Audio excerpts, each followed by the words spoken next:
একদা সুলাইমান আলাইহিস সালাম সিংহাসনে বসে রাজকার্য পরিচালনা করছিলেন।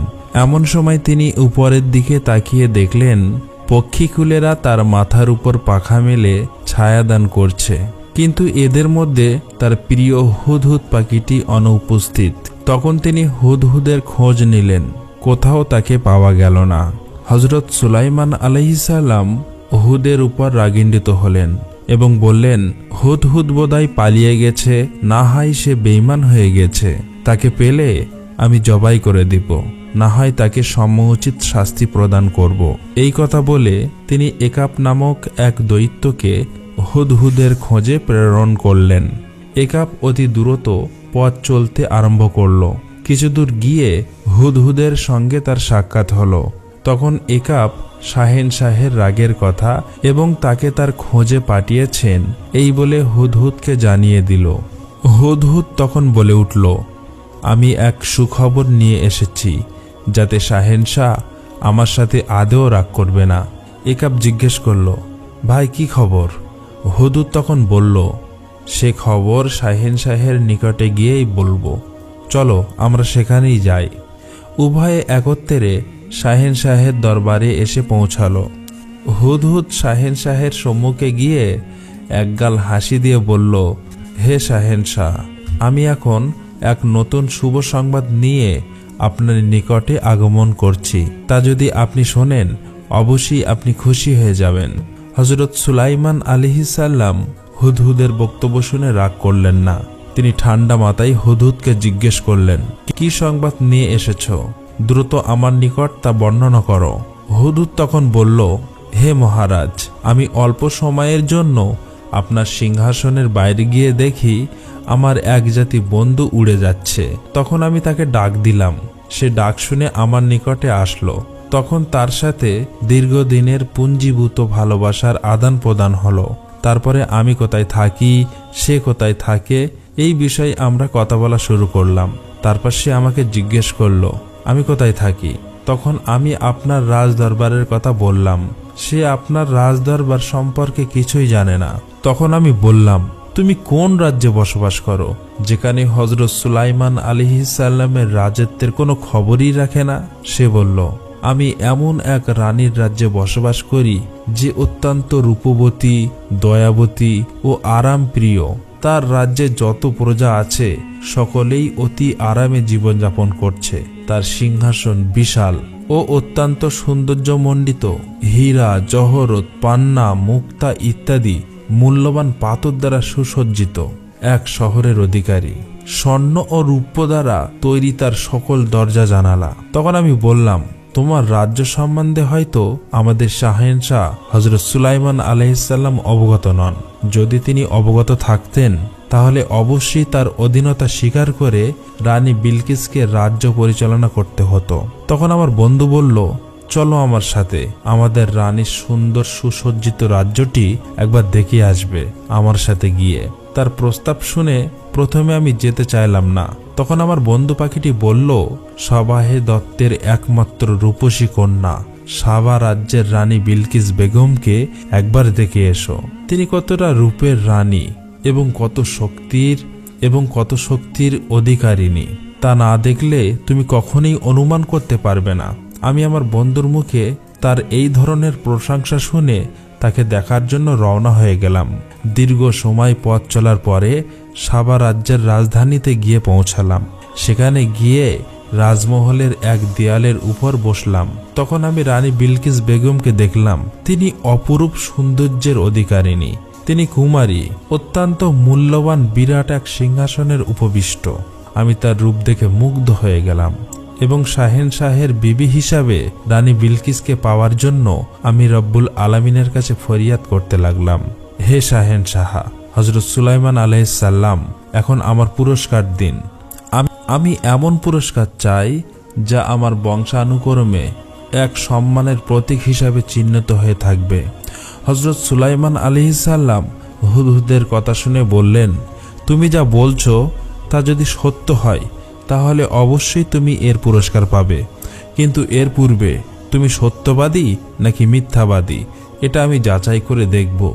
আর যদি তুমি তোমার সংবাদে সত্যবাদী হয়ে থাকো, তাহলে অবশ্যই তোমার মাথায় এক স্মরণীয় মুকুট স্থাপন করে দেওয়ার জন্য আমি আল্লাহ রব্বুল আলামিনের দরবারে ফরিয়াদ জানাবো। আর যদি তুমি মিথ্যাবাদী হও তাহলে অবশ্যই তোমাকে শাস্তি প্রদান করব। হুদহুদ তখন বলল, আপনার নিকট মিথ্যা কথা বলার মতো দুঃসাহস আমার নেই। আমি যা কিছুই বলেছি সব কিছুই সত্য কথাই বলেছি। প্রকৃতপক্ষে ঘটনা এর চেয়ে আরও অত্যন্ত সুন্দর এবং ব্যাপক। তবে আমার এই ক্ষুদ্র মুখে রানী বিলকিসের সৌন্দর্যতা এবং তার বিশাল রাজ্যের সঠিক বর্ণনা দেওয়া কখনোই সম্ভব নয়।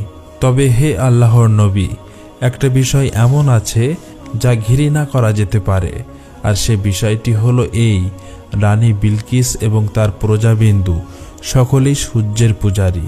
যে বিষয়টা দেখে আমি অত্যন্ত কষ্ট পেয়েছি। হযরত সুলাইমান আলাইহিস সালাম হুদহুদের মুখে এমন কথা শুনে জিজ্ঞেস করলেন, তুমি কি তাদেরকে সূর্য পুজো করতে দেখেছ? হুদহুদ বলল, হ্যাঁ, আমি নিজ চোখে দেখেছি। তারা সকলেই সূর্যের পূজা করছে। আর হে আল্লাহর নবী, শয়তান তাদের পথ প্রদর্শন করছে। এতে তারা আল্লাহ তাআলার নির্বাচিত পথ পরিত্যাগ করে সূর্য পূজায় আত্মনিয়োগ করেছে এবং তারা হেদায়েতের থেকে অনেক দূরে সরে পড়েছে। হযরত সুলাইমান আলাইহিস সালাম হুদহুদের কথা শুনে বললেন, হে হুদহুদ, আমি চাই তোমাকে বিশেষ দূত বানিয়ে আমার পত্র রানী বিলকিসের নিকটে প্রেরণ করব, আর এটা বহন করে তুমি নিজেই পৌঁছে দিয়ে আসবে। এবং আমি দেখতে চাই রানী বিলকিস উক্ত পত্র পাবার পরে সে এর কি উত্তর প্রদান করে। হুদহুদ বলল, আল্লাহর নবী, তাহলে দয়া করে পত্রটি লিখে দিন। আমি এখনই বিলকিসের কাছে তা আমি পৌঁছে দিয়ে আসব। তখন হযরত সুলাইমান আলাইহিস সালাম পত্র লেখা শুরু করলেন, আর পত্রটি এমনভাবে লিখলেন, পরম করুণাময় আল্লাহর নামে আরম্ভ করছি। এই পত্র আল্লাহর নবী সুলাইমানের পক্ষ থেকে সাবা রানী বিলকিসের প্রতি প্রেরিত হলো। হে রানী বিলকিস, আপনি অনতিবিলম্বে ইসলাম ধর্ম গ্রহণ করে আমার নিকটে চলে আসুন, অন্যথায় প্রতিরোধমূলক শক্তি নিয়ে আমার মোকাবেলা করার জন্য প্রস্তুত থাকুন। এই পত্র লিখে হযরত সুলাইমান আলাইহিস সালাম পত্রটি হুদহুদ পাখির মুখে দিয়ে দিলেন। হযরত সুলাইমান আলাইহিস সালামের কাছ থেকে বিদায় নিয়ে হুদহুদ পাখি এই চিঠি নিয়ে রওনা হলেন এবং দীর্ঘ পথ অতিক্রম করে সাবা রাজ্যের রাজধানীতে গিয়ে হুদহুদ পাখি পৌঁছালো। অতঃপর সে রাজমহলে গিয়ে দেখল রানীর খাস মহলের 7টি দরজা বন্ধ রয়েছে, শুধুমাত্র জানলাগুলি খোলা রয়েছে। তখন হুদহুদ জানলা দিয়ে ভিতরের দিকে অগ্রসর হলো। সে আস্তে আস্তে অগ্রসর হয়ে মহলের ভিতরে গিয়ে দেখল রানী বিলকিস ঘুমিয়ে রয়েছে। তখন হুদহুদ পাখিটি খুবই সতর্কতার সহিত চিঠিখানা রানীর বুকের উপর রেখে জানলা দিয়ে আবার বের হয়ে চলে আসলো। এরপর হুদহুদ পাখিটি সাবা রাজ্য থেকে রওনা দিয়ে হযরত সুলাইমান আলাইহিস সালামকে এসে বলল, হে আল্লাহর নবী সুলাইমান আলাইহিস সালাম, আমি পত্রটি আপনার আমানত স্বরূপ রানী বিলকিসের কাছে পৌঁছে দিয়ে এসেছি। এদিক থেকে রানী বিলকিস ঘুম থেকে জেগে দেখে বুকের উপরে একখানা পত্র দেখে অবাক হয়ে গেলেন। অতঃপর তিনি পত্রটি খুললেন এবং পাঠ করা শুরু করলেন। পত্র পাঠ করে তিনি ভীষণ চিন্তাযুক্ত হলেন। কে তার নিকট অলৌকিকভাবে এই পত্রটি পৌঁছে দিল? তিনি তো কাউকে দেখেননি। বিশেষ করে 7 মহলের সম্পূর্ণ দরজা সবগুলো বন্ধ থাকার পরে এবং কিভাবেই পত্র এখানে আসলো। দ্বিতীয়ত, পত্রের বিষয়বস্তু অত্যন্ত ভীতিকর এবং হুমকি বিশেষ। রানী পত্রের মর্ম অনুধাবন করে অত্যন্ত ভীত সন্ত্রস্ত হয়ে পড়লেন এবং জরুরি ভিত্তিতে তার পরিষদবর্গকে ডেকে পাঠালেন। জরুরি খবর পেয়ে তার পরিষদবর্গ রাজমহলে এসে উপস্থিত হলেন। সকলেই যখন রাজমহলে এসে উপস্থিত হলো, তখন রানী বিলকিস সকলকে পত্রখানি দেখালেন এবং পত্রের মর্ম অনুসারে তাদেরকে কি করণীয় আছে সকলের নিকট পরামর্শ তলব করলেন। পরিষদের সদস্য বিন্দুদের কেউ কেউ বলল, আমরা সৈন্য সমাবেশ করে সুলাইমান আলাইহিস সালামের সঙ্গে যুদ্ধ করব। কেউ কেউ বলল, যুদ্ধ করা সম্ভব নয়, তিনি বিশাল শক্তির অধিকারী, তার সাথে যুদ্ধ করে আমরা কয়েক ঘন্টা টিকে থাকতে পারবো না। আবার কেউ কেউ বলল, হজরত সুলাইমান আলাইহিসসালামের নিকট আত্মসমর্পণ করা সবচাইতে নিরাপদজনক। সকলের কথা শেষ হবার পরে রানী বিলকিস বলে উঠলেন, আমার অভিমত হলো তার সাথে যুদ্ধ করে আমাদের টিকে থাকা অসম্ভব। তার সম্পর্কে আমি যতদূর জানি, সে যে দেশেই শাসন নিয়ে প্রবেশ করে সেখানে সবকিছু লণ্ডভণ্ড করে দেয়। এমনও তো অবস্থায় তার রোষানলে পতিত না হয়ে বুদ্ধিমানের কাজ এবং উপঢৌকন পৌঁছানোর পরে কাছেদরা ফিরে এসে কি মন্তব্য করে তা শোনার পরে উপযুক্ত ব্যবস্থা গ্রহণ করা যাবে। কেননা সে যদি প্রকৃতপক্ষে আল্লাহর নবী হয়, তাহলে উপঢৌকন পেয়ে সে আরও রাগান্বিত হয়ে যাবে। সে বারবার চাইবে আমরা যেন সকলেই তার নিকটে আত্মসমর্পণ করি। আর যদি সে দুনিয়ার সাধারণ একজন রাজা হয়ে থাকে, তাহলে তার উপঢৌকন পেয়ে সে সন্তুষ্ট হয়ে যাবে। রানী বিলকিস যখন এই কথাগুলো বলল, রানীর প্রস্তাবের সকলেই একমত হয়ে গেল। রানী বিলকিস উপঢৌকন প্রেরণ করে এই কথা বোঝাতে চেয়েছেন, হজরত সুলাইমান আলাইহিসসালাম প্রকৃতপক্ষে একজন নবী নাকি তিনি একজন সাধারণ রাজ্যের অধিপতি। যদি হজরত সুলাইমান আলাইহিসসালাম নবী হন, তাহলে তিনি উপঢৌকন কখনোই গ্রহণ করবেন না। তিনি রানীকে ইসলাম গ্রহণের জন্য চাপ সৃষ্টি করবেন। আর যদি তিনি একজন রাজ্য অধিপতি হন, তাহলে তিনি উপঢৌকন গ্রহণ করে তাকে বিয়ে করার প্রস্তাব পাঠাবেন। এরপর রানী বিলকিস তার সৈন্যদের মধ্য থেকে একদল দূত গঠন করলেন এবং হজরত সুলাইমান আলাইহিসসালামের নিকট যে সমস্ত উপঢৌকন প্রেরণ করবেন তা তাদের নিকট হস্তান্তর করলেন। উপঢৌকন হিসেবে রানী বিলকিস তার কাছেদের নিকটে 7টি স্বর্ণের এবং 7টি রূপার ইট প্রদান করলেন। মণিমুক্তা জহরুৎপান্না জাতীয় অনেক মূল্যবান পাথর দিয়ে দিলেন। সর্বোপরি সবগুলো স্বর্ণের সুতা দ্বারা তৈরি করা ঢাকনা কাপড় দিয়ে ঢেকে কাছেরদের নিকট পাঠিয়ে দিলেন। এরপর উক্ত দূতেরা রানী বিলকিসের কাছ থেকে বিদায় নিয়ে হজরত সুলাইমান আলাইহিসসালামের রাজ দরবারের দিকে রওনা করলেন। সাহারা মরুভূমি পাড়ি দিয়ে আস্তে আস্তে তারা হজরত সুলাইমান আলাইহিসসালামের রাজ দরবারে এসে পৌঁছালেন। হজরত সুলাইমান আলাইহিসসালাম তখন নিজ সিংহাসনে বসেছিলেন। 1000 উজির তার সম্মুখে বসা ছিল এবং তাদের পাশে সৈন্য সামন্ত পাইক পেয়াদা ও জিন পরি দৈত্য দানবরা নিজ নিজ অবস্থানে হজরত সুলাইমান আলাইহিসসালামের আদেশ ও নির্দেশের অপেক্ষায় করজোড়ে দাঁড়িয়েছিলেন। ঠিক এমন সময়ে হুকুম দরবার এসে খবর দিল, রানী বিলকিসের উপঢৌকন নিয়ে কাছেরদের পাঠিয়েছেন। হজরত সুলাইমান আলাইহিসসালাম এই খবর পেয়ে কাছেরদের তাদের ভিতরে আসতে হুকুম দিলেন। কাছেদরা সম্মুখে অগ্রসর হয়ে দেখল রাজমহলের দেওয়াল, ছাদ সমস্ত সবকিছুই স্বর্ণ ও রূপের তৈরি। এছাড়া সিংহাসনের চতুর্পার্শ্বে মূল্যবান পাথর দ্বারা বিভিন্ন কারুকার্য খচিত। রাজমহলের এত সুন্দর কারুকার্য দেখে উক্ত কাছেরদের নিজেদের নিয়ে আসা উপঢৌকনগুলোকে অতি তুচ্ছ মনে হলো। এর কারণে তারা ভীষণ লজ্জিত হয়ে পড়ল। তারা এ নিয়ে সম্মুখে অগ্রসর হতেই লজ্জাবোধ করছিল। ঠিক এই সময় হুদহুদ পাখি তাদেরকে মনোবল শক্ত করে হজরত সুলাইমান আলাইহিসসালামের নিকট অগ্রসর হয়ে যাওয়ার জন্য আদেশ করল। তখন হজরত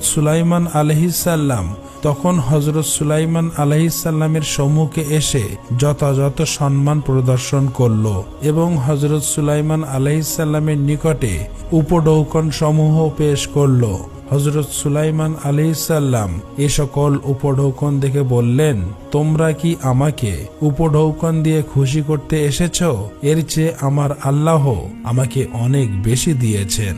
এমনকি তোমরা এগুলো নিয়ে ফেরত চলে যাও আর তোমাদের রানীকে গিয়ে বলো, যদি সে ইসলাম কবুল করতে অস্বীকার করে, তাহলে আমি আমার সেনা দলবল নিয়ে তার প্রতি আক্রমণ করব, যার ফলে তার রাজ্য লণ্ডভণ্ড হয়ে যাবে এবং তারা সকলেই রাজ্যচ্যুত হয়ে পড়বে।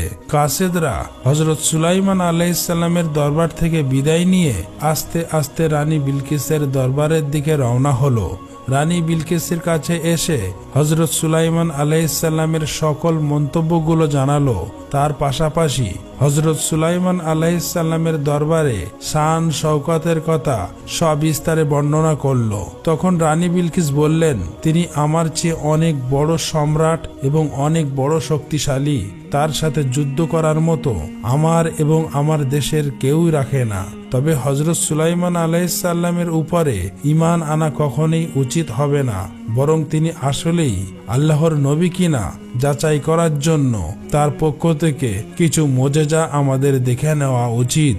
এই চিন্তা করে তিনি পরিষদবর্গের সকলেই বলল, তার পক্ষ থেকে মুজিজার উদ্দেশ্যে আমি দ্বিতীয়বার কিছু পরীক্ষামূলক বিষয় নিয়ে তার নিকটে আবার কাসেদ প্রেরণ করতে চাই। রানী বিলকিসের এই কথাগুলি শুনে পরিষদবর্গের সকলেই তার সাথে একমত হলো। তখন রানী বিলকিস কিছু সংখ্যক দাস দাসীকে একই রকম পোশাক পরিধান করালেন। ছিদ্রবিহীন কয়েক টুকরা ইয়াকুত পাথর কৌটায় ভরে দিলেন। কিছু সংখ্যক তেজি ও অলস ঘোড়া প্রেরণ করলেন। সবশেষে একটি খালি বোতল দিয়ে দিলেন আর কাসেদদেরকে বলে দিলেন, প্রথমে হযরত সুলাইমান আলাইহিসসালামকে দাস দাসীকে তোমরা পৃথক করে দিতে বলবে। এরপর লোহা বা অন্য কোনো যন্ত্র দ্বারা ছিদ্র না করে অন্য কোনো উপায়ে ইয়াকুত পাথরকে গেঁথে দিতে বলবে। তৃতীয়ত, তেজি ও অলস ঘোড়াকে পৃথক পৃথক করে দিতে বলবে। চতুর্থ নম্বরে, খালি বোতলটাকে এমন পানি ভরে দিতে বলবে যে পানি আকাশ ও মাটির কোনো জায়গায় পাওয়া যায় না। রানী বিলকিসের সকল প্রস্তাব বলা শেষ হলে কাসেদগণ রানী বিলকিসের পক্ষ থেকে সে সমস্ত জিনিস নিয়ে হযরত সুলাইমান আলাইহিসসালামের রাজ দরবারের উদ্দেশ্যে রওনা হয়ে গেলেন। সাহারা মরুভূমি পাড়ি দিয়ে আস্তে আস্তে তারা হযরত সুলাইমান আলাইহিসসালামের রাজ দরবারে এসে উপস্থিত হলেন এবং হযরত সুলাইমান আলাইহিসসালামের নিকটে সকল উপঢৌকনগুলি পেশ করলেন এবং উক্ত কাসেদগণ রানী বিলকিসের সমস্ত প্রস্তাব হযরত সুলাইমান আলাইহিসসালামের নিকট ব্যক্ত করলেন। হযরত সুলাইমান আলাইহিসসালাম এরূপ পোশাক পরা সকল দাস দাসীকে হাত ধুয়ে আসার জন্য আদেশ দিলেন। তখন পুরুষগণ শুধুমাত্র হাতের আঙুল ধৌত করলেন এবং মহিলাগণ তাদের হাতের কবজি পর্যন্ত ধৌত করলেন। আর এর মধ্যেই হযরত সুলাইমান আলাইহিসসালাম বলে দিলেন, এদের মধ্যে থেকে যারা শুধুমাত্র হাতের আঙুল পর্যন্ত ধৌত করেছে এরা হচ্ছে পুরুষ, আর যারা হাতের কবজি পর্যন্ত ধৌত করেছে এরা হচ্ছে মহিলা। দ্বিতীয়ত, ইয়াকুত পাথর মাটিতে রেখে পাথর ছিদ্রকারী এক প্রকার কীটকে হযরত সুলাইমান আলাইহিসসালাম আদেশ দিলেন যেন উক্ত কীট ইয়াকুত পাথরকে ছিদ্র করে দেয়। 3 নম্বরে, হযরত সুলাইমান আলাইহিসসালাম ঘোড়াগুলোর সম্মুখে ছোলা বুট ও ঘাস হাজির করতে বললেন।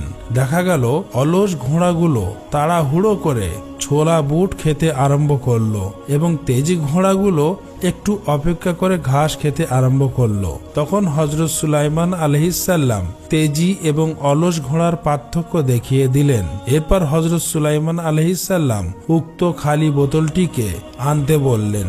তখন কাসেদগণ খালি বোতলটি হযরত সুলাইমান আলাইহিসসালামের কাছে পেশ করলেন। হযরত সুলাইমান আলাইহিসসালাম বললেন, এই খালি বোতল দিয়ে আমি কি করব? তখন কাসেদগণ বলল, এই পটের মধ্যে আপনি এমন পানি ভরে দেবেন যে পানি আকাশ এবং জমিনের কোনো জায়গায় খুঁজে পাওয়া যায় না। তখন হযরত সুলাইমান আলাইহিসসালাম একটি ঘোড়া উপস্থিত করার জন্য আদেশ দিলেন। তখন একটি ঘোড়াকে উপস্থিত করা হলো। সুলাইমান আলাইহিসসালাম উক্ত ঘোড়ার উপরে একজন আরোহণ করালেন এবং বললেন, অতি দ্রুত যেন ঘোড়া নিয়ে সে অগ্রসর হতে থাকে। দীর্ঘ সময় সে ঘোড়া চালিয়ে হযরত সুলাইমান আলাইহিসসালামের নিকট এসে আবার উপস্থিত হলেন। দ্রুত দৌড়ানোর কারণে উক্ত ঘোড়াটি যখন ঘেমে গেল, হযরত সুলাইমান আলাইহিসসালাম উক্ত ঘোড়ার ঘামগুলো বোতলের মধ্যে ভরে নিলেন এবং বললেন, এটা এমন পানি যা আকাশেও পাওয়া যায় না, জমিনেও পাওয়া যায় না। রানী বিলকিসের পাঠানো সকল কাসেদরা সুলাইমান আলাইহিসসালামের কার্যকলাপ দেখে বিস্ময়ে হতবাক হয়ে গেলেন এবং তারা দ্রুত হযরত সুলাইমান আলাইহিসসালামের কাছ থেকে বিদায় নিয়ে রানী বিলকিসের দরবারে রওনা হয়ে গেল। অতঃপর তারা রানী বিলকিসের কাছে উপস্থিত হয়ে হযরত সুলাইমান আলাইহিসসালামের সকল মুজিজা এবং তার ইলম ও হিকমতের ব্যাপারে সবিস্তারে বর্ণনা করল। কাসেদদের পক্ষ থেকে হযরত সুলাইমান আলাইহিসসালামের ইলম, হিকমত এবং মুজিজার ব্যাপারে শুনে রানী বিলকিস সাথে সাথে বলে উঠল, অবশ্যই হযরত সুলাইমান আলাইহিসসালামের দরবারে গমন করব এবং তার হাতে হাত দিয়ে মুসলমান হয়ে যাব। এরপর আস্তে আস্তে রানী বিলকিস সফরের প্রস্তুতি নিতে আরম্ভ করে দিলেন। সর্বপ্রথম তিনি তার পরিষদবর্গকে আদেশ দিলেন যেন তার সিংহাসনটি 7 মহলের অভ্যন্তরে রেখে সকল দরজা বন্ধ করে দেওয়া হয়। রানী বিলকিসের হুকুম পেয়ে তারা তার সিংহাসনটি 7 মহলের মধ্যে রেখে 7টি দরজায় তালা লাগিয়ে দিলেন। এরপর রানী বিলকিস হযরত সুলাইমান আলাইহিসসালামের রাজ দরবারের উদ্দেশ্যে যাত্রা করলেন আর তার সাথে 100 দাসদাসী ও অসংখ্য সৈন্য সামন্ত নিয়ে তিনি সাহারা নদী পাড়ি দিয়ে হযরত সুলাইমান আলাইহিসসালামের মুলকের দিকে রওনা শুরু করলেন। এদিক থেকে মুহূর্তের মধ্যে বাতাস হযরত সুলাইমান আলাইহিসসালামের নিকটে রানী বিলকিসের রওনা হবার ব্যাপারে জানিয়ে দিলেন। তখন তিনি সাথে সাথে রাজ দরবারকে আরও পরিপাটি করার জন্য আদেশ প্রদান করলেন। হযরত সুলাইমান আলাইহিসসালামের আদেশ পেয়ে তার রাজ দরবারের সমস্ত জিনগণ রাজ দরবারকে আরও পরিপাটি করে তুললেন। ইতিপূর্বে হযরত সুলাইমান আলাইহিসসালামের দরবারে কতিপয় জিনেরা এসে খবর দিয়েছিল যে রানী বিলকিস মানুষ নয়, জিন জাতির এক প্রাণী। তার পায়ের গোড়ালি থেকে উপরে পশমে পরিপূর্ণ, আর এটাই রানীর জিন হবার জন্য সবচেয়ে বড় প্রমাণ। এছাড়া সে একটু হাওয়া টাইপের, তার বুদ্ধি জ্ঞান খুবই কম ইত্যাদি বিষয়ে জিন হযরত সুলাইমান আলাইহিসসালামকে সংবাদ প্রদান করল। হযরত সুলাইমান আলাইহিসসালাম এই দুটি বিষয় পরীক্ষা করার জন্য তিনি তার সিংহাসনের সম্মুখে একটি খোলা নহর তৈরি করলেন, যেটাতে পানির সর্বদা প্রবাহিত হতে থাকত। তিনি প্রবাহিত নহরের উপর বিরাট একখণ্ড স্বচ্ছ আয়না রেখে দিলেন, যে আয়নাটি স্বাভাবিক দৃষ্টিতে দেখা যায় না, শুধুমাত্র পানি প্রবাহিত হচ্ছে এটাই দেখা যায়। হযরত সুলাইমান আলাইহিসসালাম এই স্বচ্ছ আয়নার উপর দিয়ে রানী বিলকিসের আগমনের আয়োজন করলেন। হযরত সুলাইমান আলাইহিসসালামের দরবারে রানীর আগমনের ব্যাপারে আরো একটি সমস্যা দেখা দিল। রানী বিলকিস এক রাজ্যের বাদশাহ, তিনি হযরত সুলাইমান আলাইহিসসালামের দরবারে আসছেন, তখন তার জন্য একটি মর্যাদাবান আসন তো প্রয়োজন, কিন্তু হযরত সুলাইমান আলাইহিসসালামের দরবারে তার নিজ সিংহাসন ছাড়া অন্য কোনো সিংহাসন ছিল না। তাই বিষয়টি নিয়ে সকলেই চিন্তিত হয়ে পড়ল। হযরত সুলাইমান আলাইহিসসালাম তখন বললেন, হে জিন জাতি, তোমাদের মধ্যে থেকে কে এমন যে রানী বিলকিসের সিংহাসনটি আমার নিকটে উপস্থিত করতে পারবে? হযরত সুলাইমান আলাইহিসসালামের আদেশক্রমে জিনেরা এসে বললেন, হুজুর, আপনার হুকুম পেয়ে আমরা কয়েক ঘন্টার মধ্যে রানী বিলকিসের সিংহাসন এনে হাজির করব। হযরত সুলাইমান আলাইহিসসালাম বললেন, এতটা সময় দেওয়া সম্ভব নয়, কেননা রানী বিলকিস এর আগেই আমাদের এখানে উপস্থিত হয়ে যেতে পারে। তখন হযরত সুলাইমান আলাইহিসসালামের কথা শুনে ইফরিত নামক এক শক্তিশালী জিন এসে বলল, হুজুর, আমি মাত্র 1 ঘন্টার মধ্যে সিংহাসন নিয়ে আসতে পারি। হযরত সুলাইমান আলাইহিসসালাম বললেন, এত সময় দেওয়া সম্ভব নয়, এর চেয়েও কম সময়ের মধ্যে কে নিয়ে আসতে পারবে? তখন হযরত সুলাইমান আলাইহিসসালামের প্রধানমন্ত্রী, যিনি অত্যাধিক বিদ্যার যথেষ্ট জ্ঞান অর্জন করেছিল, তিনি বললেন, হুজুর, আপনার আদেশ হলে চোখের নিমেষের মধ্যেই সিংহাসন আমি আপনার সামনে হাজির করতে পারি। তখন হযরত সুলাইমান আলাইহিসসালাম প্রধানমন্ত্রী আসিফকে সিংহাসন হাজির করার নির্দেশ দিলেন। তখন হযরত সুলাইমান আলাইহিসসালামের প্রধানমন্ত্রী আসিফ রানীর 7 মহলের দরজা খুলে অতি স্বল্প সময়ের মধ্যে চোখের পলকেই সিংহাসনটি হযরত সুলাইমান আলাইহিসসালামের দরবারে উপস্থিত করে দিল। হযরত সুলাইমান আলাইহিসসালাম সিংহাসন দেখে আল্লাহর শুকরিয়া আদায় করলেন। এটার কিছুটা সংস্কার করো, সম্মুখের পাথরগুলো পরিবর্তন করে নতুন পাথর দাও, যাতে সিংহাসন চিনতে রানীর একটু অধিক ভাবনা চিন্তা করতে হয়। এর মধ্য দিয়েই রানী বিলকিস কি বুদ্ধিমান নাকি সে বুদ্ধি প্রতিবন্ধী তার পরিচয় পাওয়া যাবে। এইভাবে যখন সকল কাজ পরিপূর্ণ হলো, রাজ দরবারকে সম্পূর্ণ পরিপাটি করা হলো, এর কিছু সময় পরেই হযরত সুলাইমান আলাইহিসসালামের নিকট রানী বিলকিসের আগমনের বার্তা পৌঁছে গেল। হযরত সুলাইমান আলাইহিসসালাম রানী বিলকিসকে রাজমহলে নিয়ে আসার জন্য আদেশ দিলেন এবং তিনি তার সম্মুখে উপস্থিত উক্ত নগরের দিকে তাকিয়ে রইলেন। রানী বিলকিস নহরের নিকটে এসে নিজ পরিধানের কাপড় একটু উঁচিয়ে সম্মুখের দিকে অগ্রসর হলেন। অতঃপর তিনি একটি মুদ্রা সম্মুখের নহরের মধ্যে নিক্ষেপ করলেন। মুদ্রাটি কাঁচের উপর পড়ে শব্দ করে একপাশে ছিটকে গেল। তখন রানী বিলকিস উঁচিয়ে রাখা কাপড় ছেড়ে দিলেন এবং সম্মুখের দিকে অগ্রসর হলেন। রানী যখন কাপড় উঁচু করলেন, তখন হযরত সুলাইমান আলাইহিসসালাম তার পায়ের প্রতি লক্ষ্য করে দেখলেন তার পায়ে কোনো পশমের চিহ্নই নেই। হযরত সুলাইমান আলাইহিসসালাম রানী বিলকিসের বুদ্ধিমত্তা দেখে তিনি বুঝতে পারলেন জিনরা তার নিকটে মিথ্যা অপবাদ দিয়েছে। তাই রানীর প্রতি তার বিশ্বাস ও আকর্ষণ আরো বহুগুণে বৃদ্ধি পেয়ে গেল। রানী বিলকিস হযরত সুলাইমান আলাইহিসসালামের সম্মুখে পৌঁছে হযরত সুলাইমান আলাইহিসসালামকে সালাম দিলেন এবং তাকে মুসলমান করে নেওয়ার জন্য আবেদন পেশ করলেন। হযরত সুলাইমান আলাইহিসসালাম এই কাজে আর বিলম্ব না করে তাকে তওবা ও কলেমা পাঠ করালেন। রানী বিলকিস তখন হযরত সুলাইমান আলাইহিসসালামের বিবাহিত স্ত্রী রূপে ধন্য হবার জন্য আকাঙ্ক্ষা প্রকাশ করলেন। হযরত সুলাইমান আলাইহিসসালাম বললেন, সে বিষয়টি পরে দেখা যাবে, এখন আপনি আমার পাশে সিংহাসনে উপবেশন করুন। হযরত সুলাইমান আলাইহিসসালামের কথা শুনে রানী বিলকিস উক্ত সিংহাসনের দিকে তাকালেন এবং তিনি এক দৃষ্টিতে তাকিয়ে রইলেন। তিনি বিস্ময়ে হতবাক হয়ে পড়লেন। তখন হযরত সুলাইমান আলাইহিসসালাম জিজ্ঞেস করলেন, আপনার সিংহাসনটি কেমন, আমাকে একটু বলুন। তখন রানী বিলকিস বললেন, আমার সিংহাসন আর কেমনই হবে, এই সিংহাসনটি দেখে আপনি বুঝে নিতে পারেন। হযরত সুলাইমান আলাইহিসসালাম রানীর বিচক্ষণতা দেখে বেশ মুগ্ধ হলেন এবং তাকে ধন্যবাদ দিলেন। তখন রানী বিলকিস বলল, হে আল্লাহর নবী, আপনার দোয়া ও সহবত পেলে আমি জীবনে আরো ধন্য হব, আপনি আমাকে সেই ভাগ্য দান করুন। হযরত সুলাইমান আলাইহিসসালাম তখন রানী বিলকিসের প্রস্তাবটি নিয়ে তার পরিষদবর্গ জিনের সাথে পরামর্শ করলেন। তখন সকলেই তাকে পরামর্শ দিল, রানী বিলকিস যেহেতু ইসলাম গ্রহণ করেছে, তার পাশাপাশি সে যেহেতু মানব সন্তান, তাকে বিবাহ করাতে কোনো রূপ প্রতিবদ্ধকতা থাকতে পারে না। তাদের সকলের পরামর্শ শুনে হযরত সুলাইমান আলাইহিসসালাম অতি দ্রুত বিবাহের আয়োজনে লেগে গেলেন। স্বাভাবিকভাবে অল্প সময়ের মধ্যে তাদের বিবাহ কার্য সম্পূর্ণ হলো।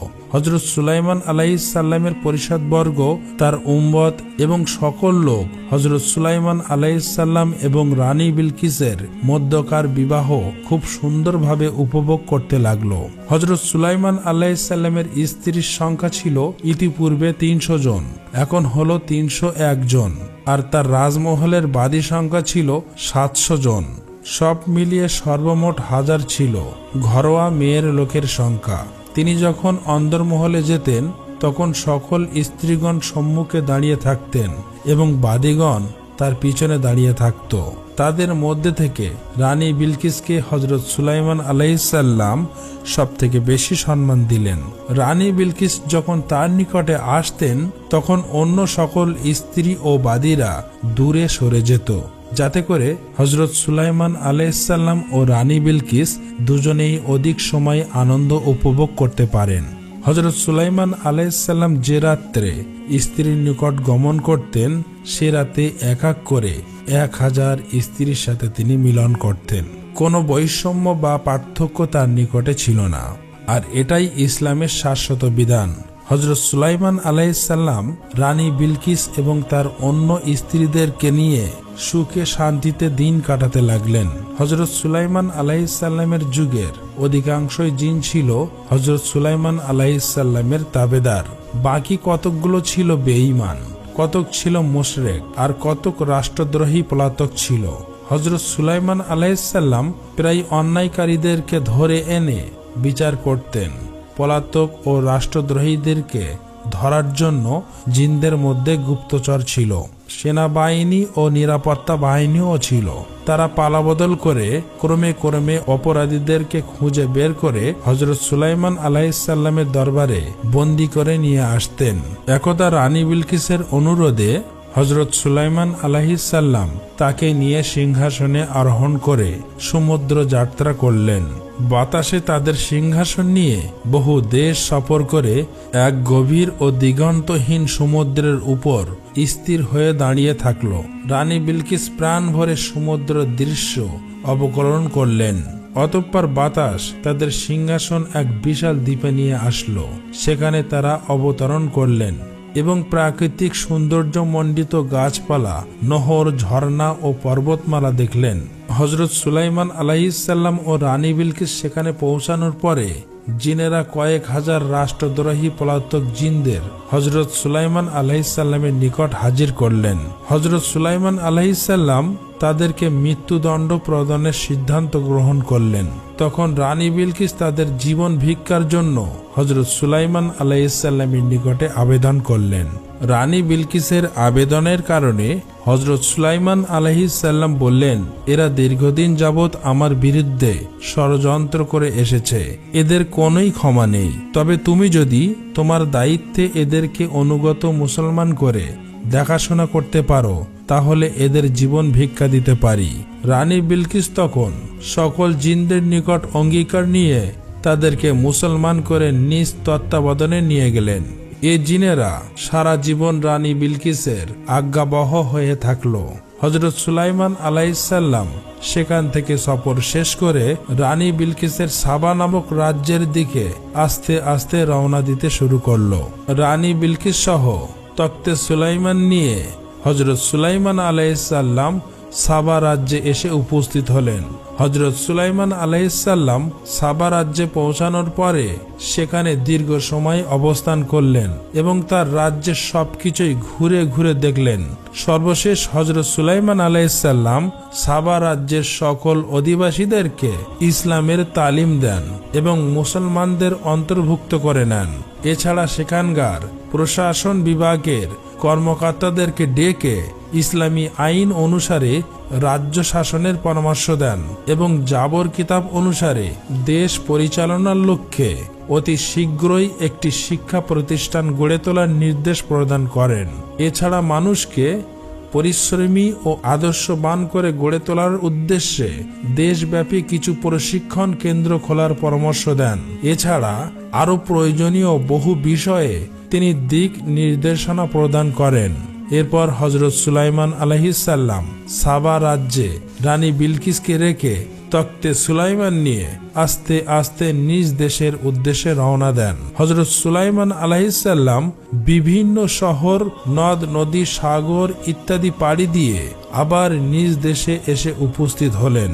নিজ দেশে পৌঁছানোর পর হযরত সুলাইমান আলাইহিসসালাম আগের ন্যায় আবার রাষ্ট্র পরিচালনা করা শুরু করলেন। মাঝে মধ্যে তিনি সাবা রাজ্যে গমন করে রানী বিলকিসের খোঁজ খবর নিতেন এবং সেই দেশের সমস্ত লোকদেরকে নসিহত ও তালিম দিতেন।